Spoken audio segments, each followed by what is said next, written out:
Bonjour à tout le monde, bonjour mes frères et mes sœurs. J'espère que vous allez bien. Moi, je vais très bien par la grâce de Dieu. J'espère que vous commencez bien votre semaine. Soyez les bienvenus et que Dieu vous bénisse. Vous qui êtes toujours là pour regarder cette vidéo, que Dieu vous bénisse. Sachez que vous ne regardez pas un homme, mais vous regardez, vous écoutez la parole de votre Dieu. Bonjour et soyez les bienvenus. Alors,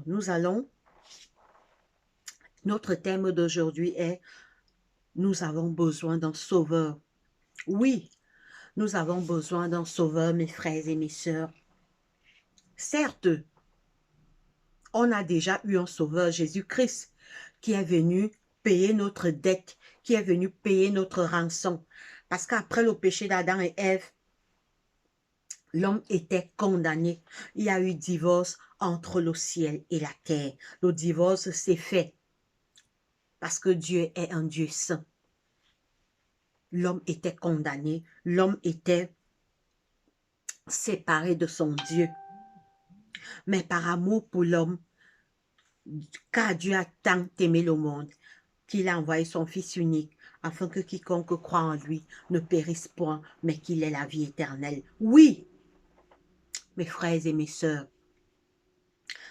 il nous faut un sauveur, c'est le thème de notre étude de ce jour. Il nous faut un sauveur qui va nous sauver.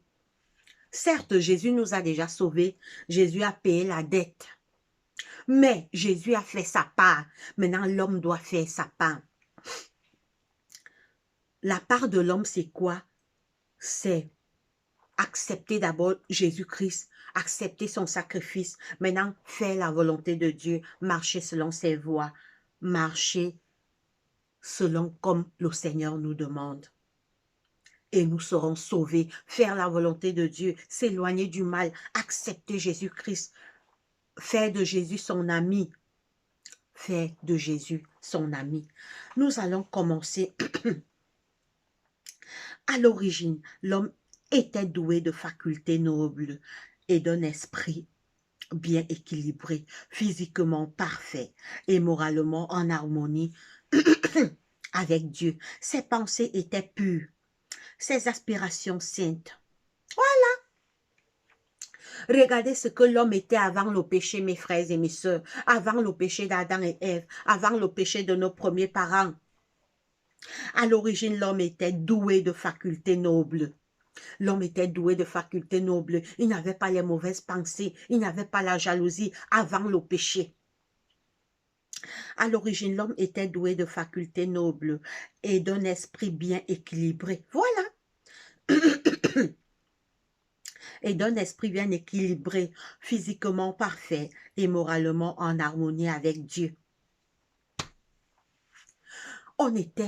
Tout était parfait au début, avant le péché, avant que Satan vienne tromper nos premiers parents pour les faire tomber dans le péché. Tout était parfait, mes frères et mes sœurs. L'homme était en harmonie avec son Dieu. Il n'y avait que la paix, la joie dans le jardin d'Éden. Ses pensées étaient pures, ses aspirations saintes. Ses pensées étaient pures. On n'avait que les bonnes pensées, on n'avait pas les mauvaises pensées. Ses pensées étaient pures, ses aspirations saintes, mais ses facultés ont été perverties par la désobéissance. Vous comprenez, mes frères et mes sœurs, les facultés de l'homme. Mais ces facultés ont été perverties par la désobéissance. Donc au début, tout était beau, tout était bien, l'homme était en harmonie avec son Dieu, mais les facultés de l'homme ont été perverties à cause de la désobéissance de nos premiers parents. Et l'égoïsme a pris dans son cœur la place de l'amour. Et l'égoïsme a pris dans son cœur la place de l'amour. Après le péché, l'égoïsme est entré dans l'homme, alors que l'homme était parfait au début. Et l'égoïsme a pris dans son cœur la place de l'amour. Sa nature morale a été tellement altérée par la transgression qu'il qu'il lui est devenu impossible par sa propre force de résister à la puissance du mal. Il est devenu à l'homme impossible de résister par sa propre force à la puissance du mal à cause de la chute de nos premiers parents, à cause de la désobéissance de nos premiers parents, Adam et Ève.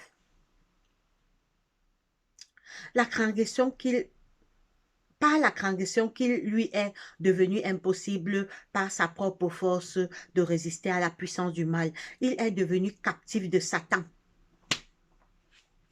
On est devenu les captifs de Satan.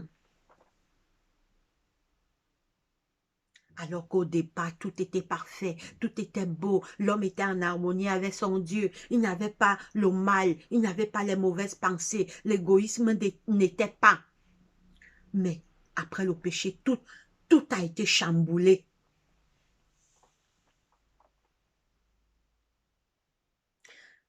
Lui est devenu impossible par sa propre force de résister à la puissance du mal. Il est devenu captif de Satan. Et écoutez bien, mes frères et mes sœurs, et serait à jamais resté en son pouvoir si le Seigneur ne s'était interposé. Amen. Ouh! Amen. Gloire à Dieu. On serait resté à jamais les captifs de Satan si Jésus ne s'était pas interposé. Écoutez mes frères et mes sœurs. Il est devenu captif de Satan et serait à jamais resté en son pouvoir si le Seigneur ne s'était pas interposé d'une manière spéciale. Le but du tentateur était de fausser le dessein en vue duquel Dieu créa l'homme.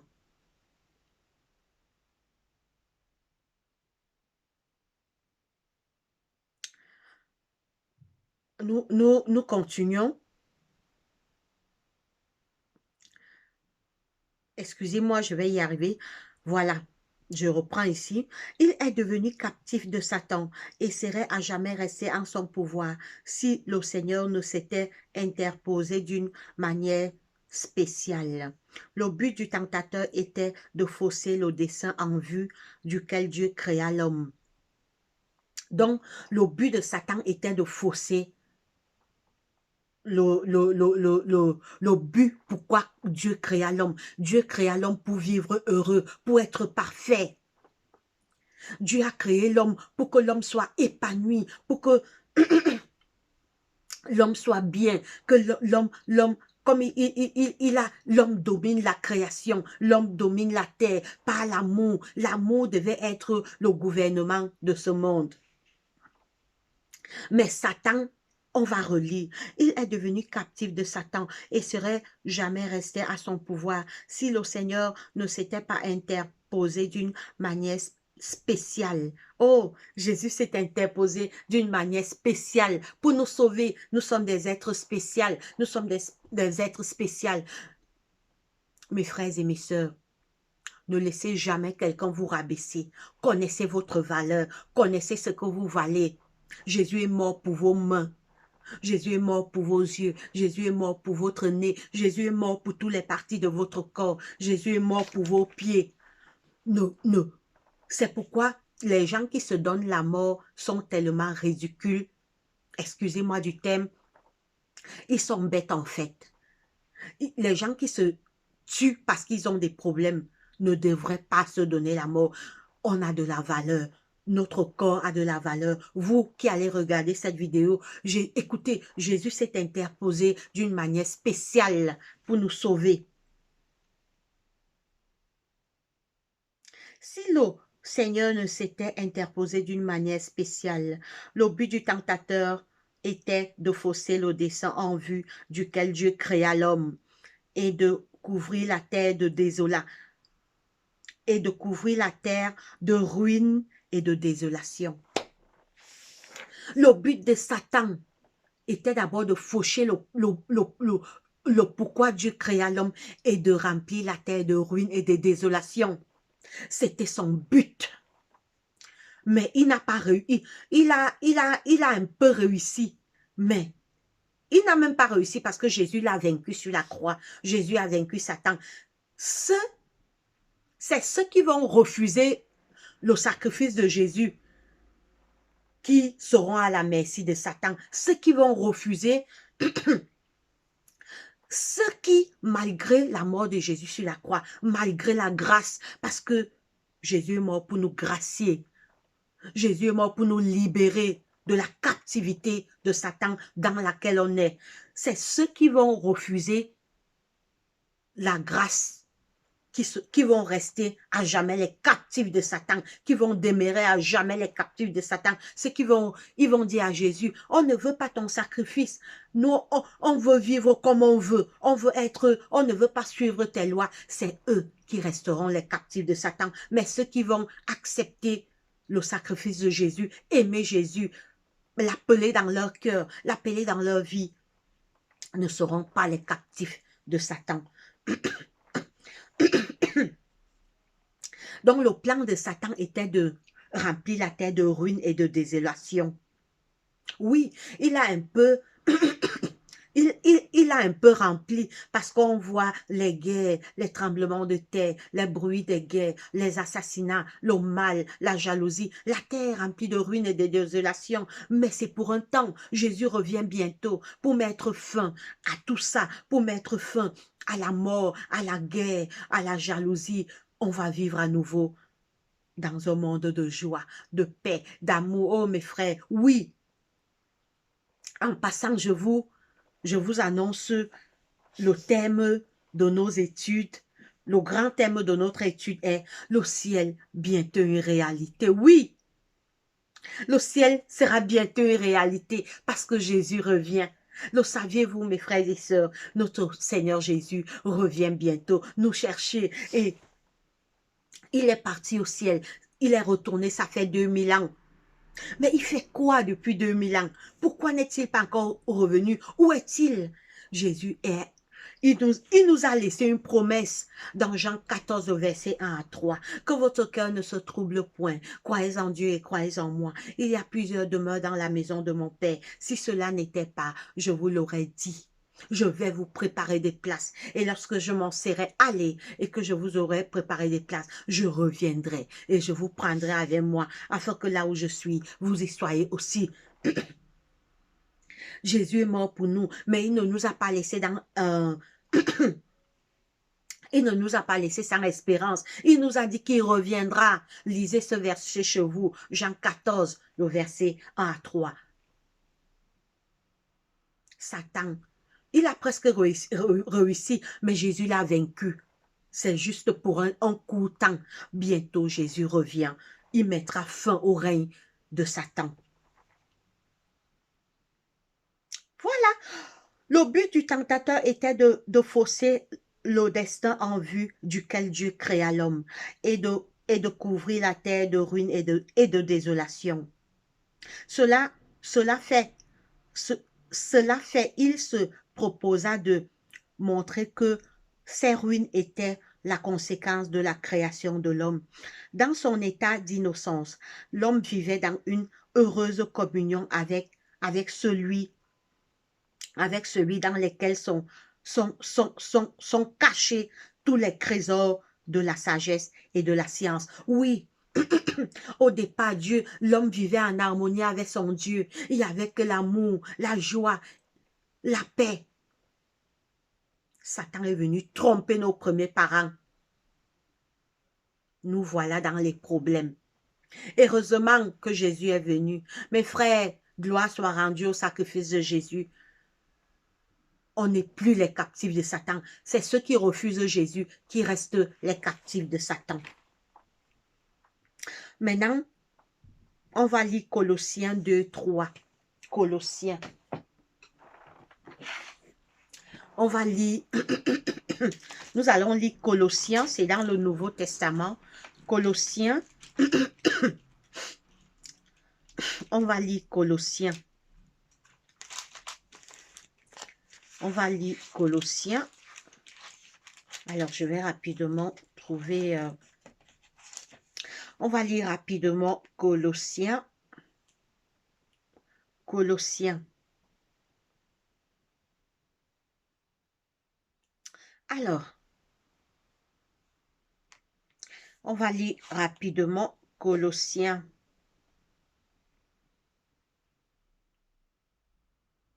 Excusez-moi un instant. Alors, la page, voilà, j'y suis. C'est la page 179. 179. 179. La page 179. Parce qu'il faut toujours vérifier dans les Écritures. Il faut être comme les Bériens. Tout ce qu'on vous dit, vérifiez, vérifiez. Il faut être comme les Bériens. Ils vérifiaient tout ce qu'on leur disait. Alors, nous allons lire Colossiens. On va lire, pardon. Excusez-moi. Alors, c'est Colossiens 2, 3. Colossiens 2, 3, il est écrit. Colossiens 2, 3, il est écrit. Enfin, Colossiens 2, 3, mystères dans lesquels sont cachés tous les trésors de la sagesse et de la science. Voilà, le mystère dans lequel est caché tous les trésors de la science, c'est l'amour de Dieu. Dieu créa l'homme pour que l'homme soit heureux. Dieu créa l'homme pour qu'il vive en harmonie avec la nature, avec la création. Oui, mes frères et mes sœurs. Mais après son... Écoutez bien, mes frères et sœurs. Mais après son péché, ne trouvant plus son plaisir dans la sainteté, il voulut se cacher. Il voulut se cacher loin de la présence de Dieu. Telle est encore la condition du cœur irrégénéré. Il ne bat pas à l'unisson avec le cœur de Dieu et il se trouve par conséquent il ne trouve par conséquent aucune jouissance dans sa communion. Dans sa communion, le pécheur ne connaîtrait pas le bonheur en la présence de Dieu.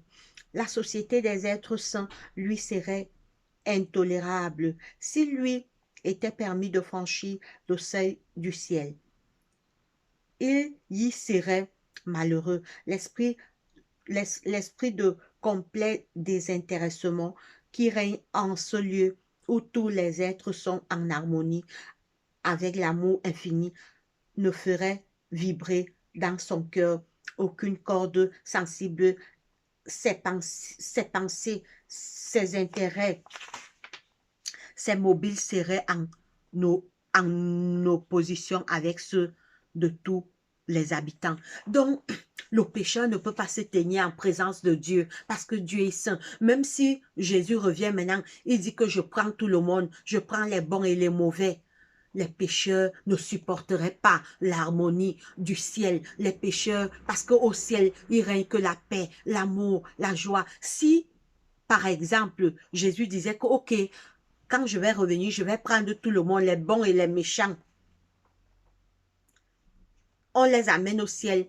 Eux-mêmes, ils seraient mal à l'aise. Ils vont préférer qu'on les ramène sur la terre parce qu'ils ont les germes du mal en eux. C'est pourquoi, au retour de Jésus, il y aura une sélection. Il y aura deux groupes. Ceux qui ont accepté Jésus, ceux qui ont fait sa volonté seront sauvés. Ceux qui ont refusé Jésus, ils ont préféré le mal, seront détruits à jamais. La Bible nous l'a dit. Oui, mes frères et sœurs, la seule pensée, il serait une note discordante dans la mélodie du ciel. Le ciel serait pour lui un lieu de torture. Sa seule pensée serait de s'éloigner de la face de celui qui en est la lumière et la joie. Oui, si on amenait les pécheurs au ciel, ils seraient mal à l'aise parce qu'eux, ils n'aiment que le mal. Pourtant, l'amour est plus fort que la haine. Ce n'est pas un décret arbitraire de la part de Dieu qui interdit l'accès du ciel aux méchants. Ils en sont exclus par leur incapacité de jouir de la compagnie de ses habitants. Ce n'est pas Dieu qui va exclure l'entrée du ciel aux méchants, c'est eux-mêmes par leur vie de péché. Ils vont s'exclure eux-mêmes. Écoutez bien, ce n'est pas un décret arbitraire de la part de Dieu qui interdit l'accès du ciel aux méchants. Ils en sont exclus par leur incapacité de jouir de la compagnie de ses habitants. Donc, ce n'est pas Dieu qui va exclure ceux qui ne seront pas sauvés, les méchants. Ils sont exclus eux-mêmes parce que par leur incapacité, on ne peut pas les amener là-bas. Ils vont aller détruire le ciel encore, comme ils ont détruit la terre avec les jalousies, les bagarres, les haines, les crimes, les rancunes, etc., etc. Donc, Dieu va préférer faire cette sélection. La gloire de Dieu serait pour eux un feu dévorant. Ils accueilleraient avec joie la destruction pour échapper à la présence de celui qui est mort pour eux, de celui qui est mort pour les racheter. Donc, les méchants vont préférer ils ne vont pas supporter la présence de Dieu. Ils vont préférer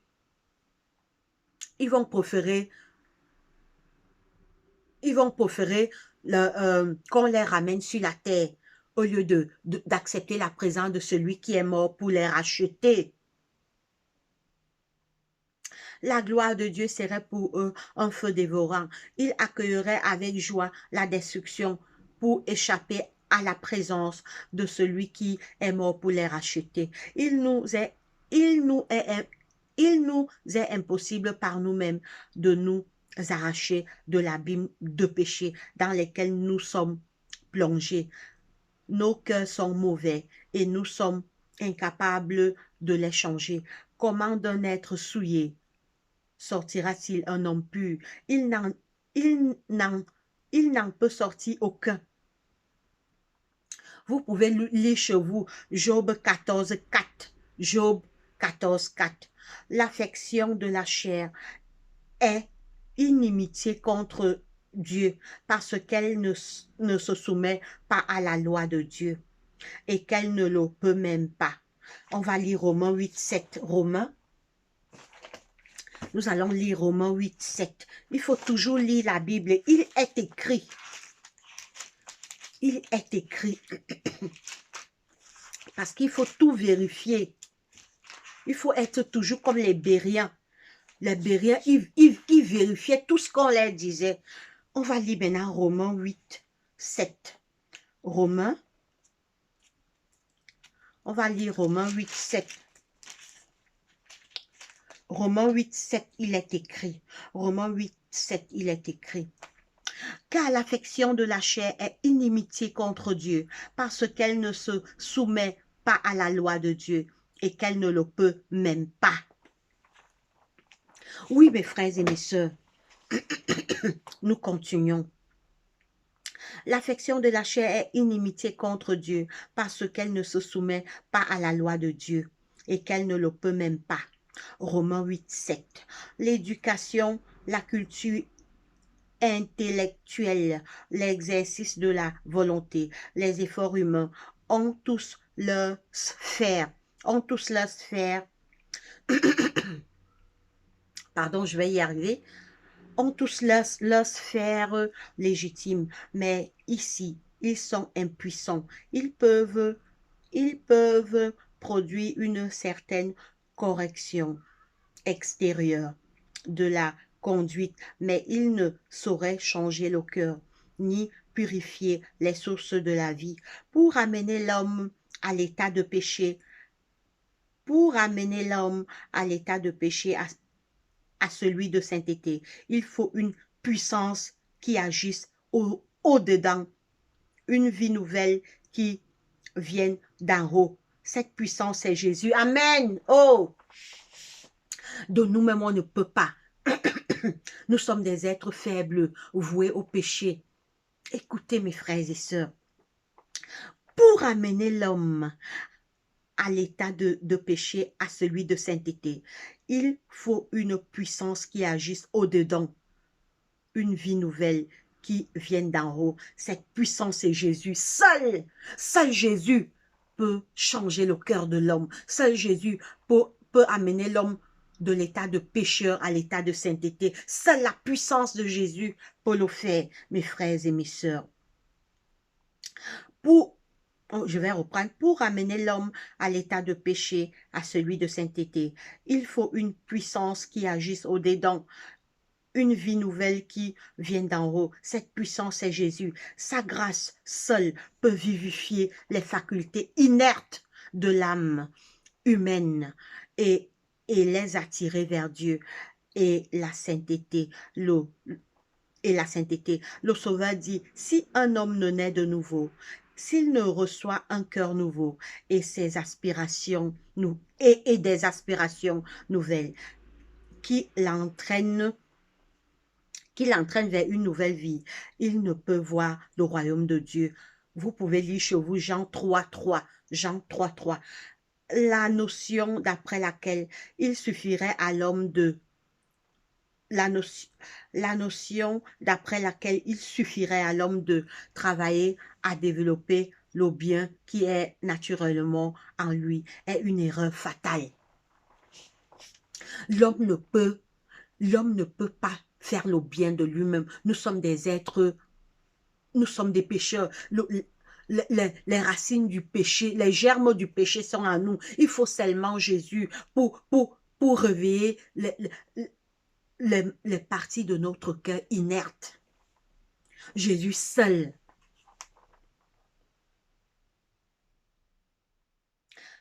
L'homme animal ne reçoit pas les choses de l'Esprit de Dieu, car elles sont une folie pour lui, et il ne peut les connaître parce que c'est spirituel qu'on en juge. Vous pouvez lire chez vous 1 Corinthiens 2, 14. Oui, mes frères et mes sœurs, sans Jésus, c'est pourquoi il nous faut un sauveur. Il nous faut Jésus dans nos cœurs. Il nous faut Jésus.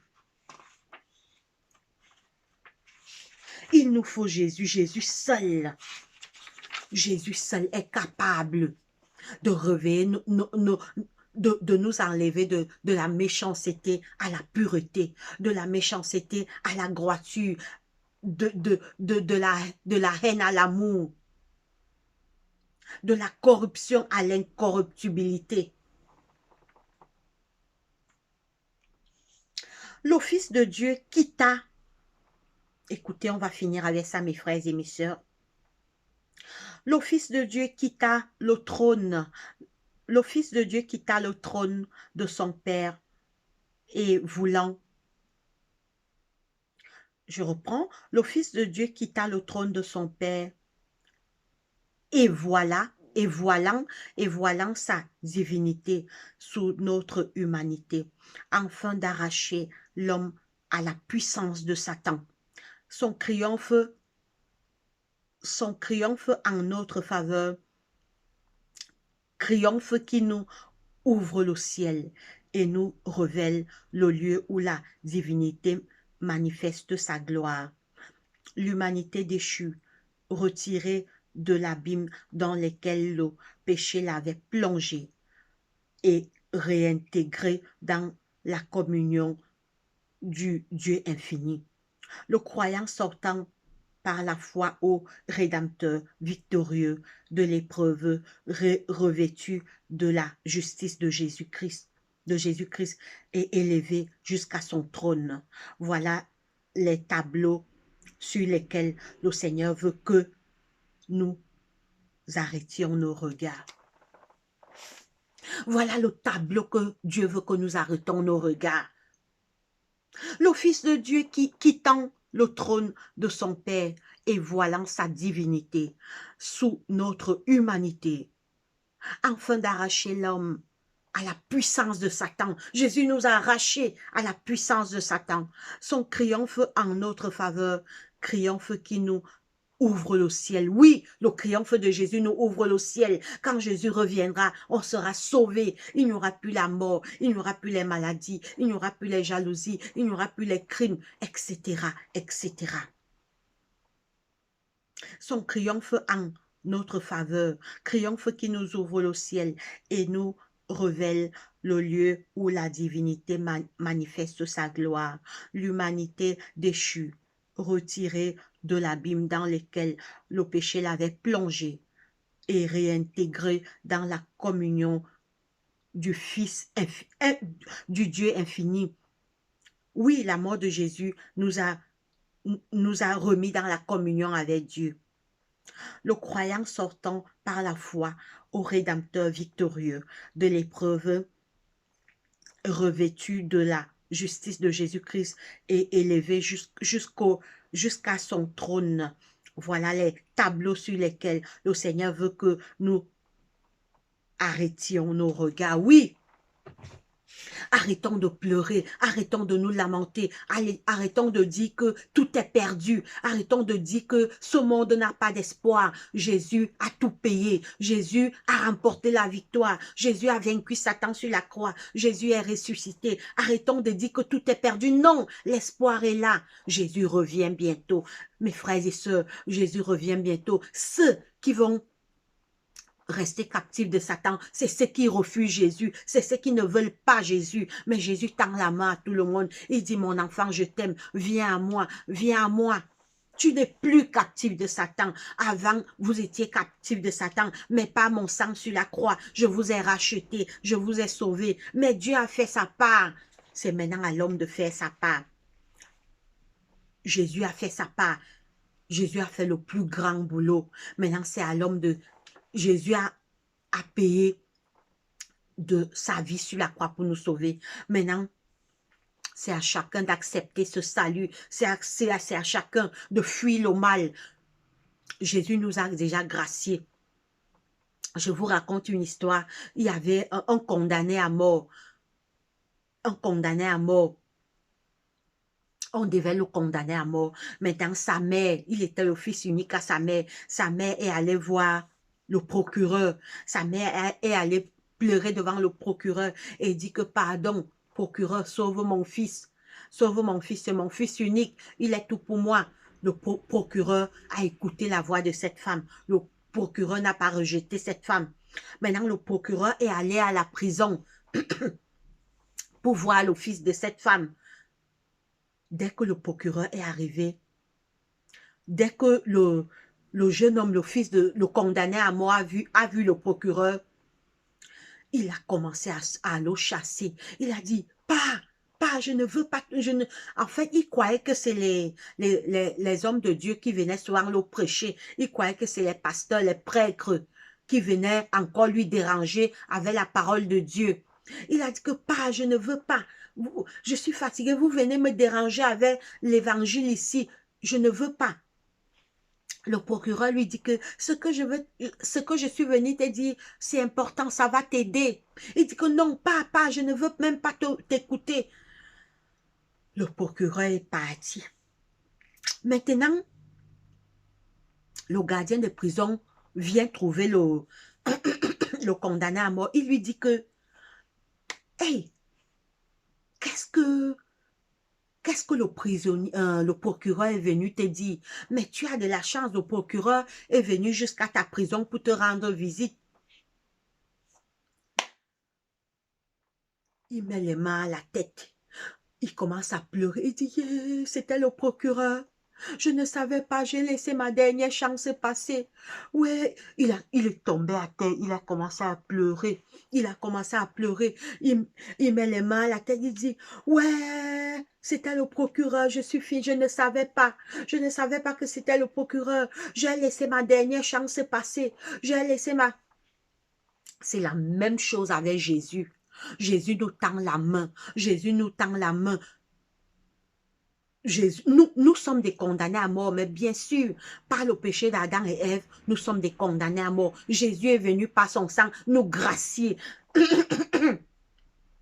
nous donner la vie éternelle gratuitement par son sang. Mais beaucoup refusent. Beaucoup disent à Jésus, ah, va là-bas Jésus, je ne te veux pas, laisse-moi. J'aime mes plaisirs du monde, j'aime mon mensonge, j'aime ma jalousie, j'aime quand je suis rancunier, j'aime quand on dit que j'aime mon orgueil. Je ne laisse pas mon orgueil. Jésus, pourquoi tu me dis de laisser mon orgueil? Je ne laisse pas mon adultère. J'aime tromper ma femme. J'aime avoir cette copine. Quand j'ai cette copine, je suis à l'aise. Alors que Dieu dit que l'homme doit être fidèle à sa femme, la femme fidèle à son mari. Ceux qui refusent de Jésus ne veulent pas. Il dit à Jésus, laisse-moi, j'aime la bagarre, j'aime bagarrer. Mes frères et mes sœurs, on était les captifs de Satan. Jésus est venu nous gracier par son sang. Jésus est venu nous délivrer. Jésus a fait sa part. C'est à l'homme de faire sa part. Mes frères et mes sœurs, nous sommes arrivés au thème de cette étude. On n'a pas commencé par la prière, mais nous allons terminer, nous allons terminer avec la prière. Jésus a tout payé. La grâce est là. Ceux qui vont perdre la vie vont perdre un job. Satan n'a rien fait pour l'homme. Tout ce que Satan a fait pour l'homme, il a allé tromper nos premiers parents, Adam et Ève. C'est lui qui est derrière. En fait, Satan, c'est un lâche. Il se cache, mais il utilise les hommes pour faire le sale boulot.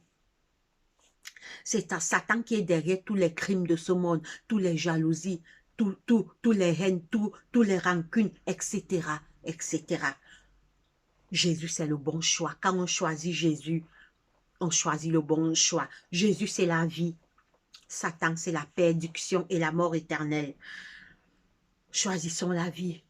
Le Seigneur nous dit, je place devant toi la vie et la mort, mais je te conseille, choisis la vie. Prions. Seigneur Dieu, notre Père, notre Roi, que la gloire, l'honneur, la puissance, la majesté te reviennent parce que tu es Dieu. Merci de nous avoir gardés durant cette nuit. Merci parce que tu as été avec nous pendant cette étude, Seigneur. Viens dans nos cœurs, active nos cœurs vers toi. Aide-nous à faire ta volonté. Viens dans nos cœurs, Seigneur. De nous-mêmes, nous ne pouvons pas. Aide-nous à s'éloigner du mal et à faire le bien. Active nos cœurs vers toi. Éloigne-nous des mauvaises pensées, des mauvais désirs, des mauvaises pratiques. Aide-nous à lire la Bible et à prier, Seigneur. Éloigne nos cœurs du mal. Aide-nous à faire le bien. Guéris les malades dans les hôpitaux, les prisonniers, les aveugles, les lépreux, les enfants de la rue, toutes les familles endeuillées, ne les abandonne pas. Je te présente nos familles respectives, Papa. Pardonne les péchés des membres de nos familles. Envoie dans nos familles la paix, l'amour, la joie, l'unité et le pardon, Seigneur Jésus. Envoie la réconciliation dans les familles divisées. Envoie la réconciliation entre père et mère, entre frères et sœurs, entre cousins et cousines, entre tantes et oncles. Envoie l'amour dans nos familles. Chasse Satan et ses démons qui veulent s'installer dans nos familles pour s'aimer la division. Papa, tu as vaincu Satan sur la croix, Seigneur. Satan est vaincu, il le sait. Protège-nous par tes anges puissants de tout danger, des sorciers, des jaloux, des esprits maléfiques, de tous les pièges que Satan et ses démons préparent pour nous attaquer. Je te présente ce matin tous nos problèmes, tous nos soucis, toutes nos inquiétudes, toutes nos peurs, toutes nos craintes, toutes nos angoisses, toutes nos faiblesses et tous nos manquements. Et nous montons avec cela devant ton trône de grâce ce matin. Donne-nous la force de te rester fidèle et de t'aimer, Papa. C'est au nom de Jésus-Christ, notre Roi et Seigneur, que nous t'avons ainsi prié. Amen. Mes frères et sœurs, nous sommes arrivés au thème de notre étude. Alors, le grand thème de nos études dorénavant, c'est le ciel, bientôt une réalité. Oui, le ciel sera bientôt une réalité parce que Jésus revient bientôt. Le ciel, bientôt une réalité. C'est le grand thème de notre étude dorénavant. Alors, portez-vous bien, passez une très bonne journée, que Dieu nous bénisse tous. Allez, bye bye.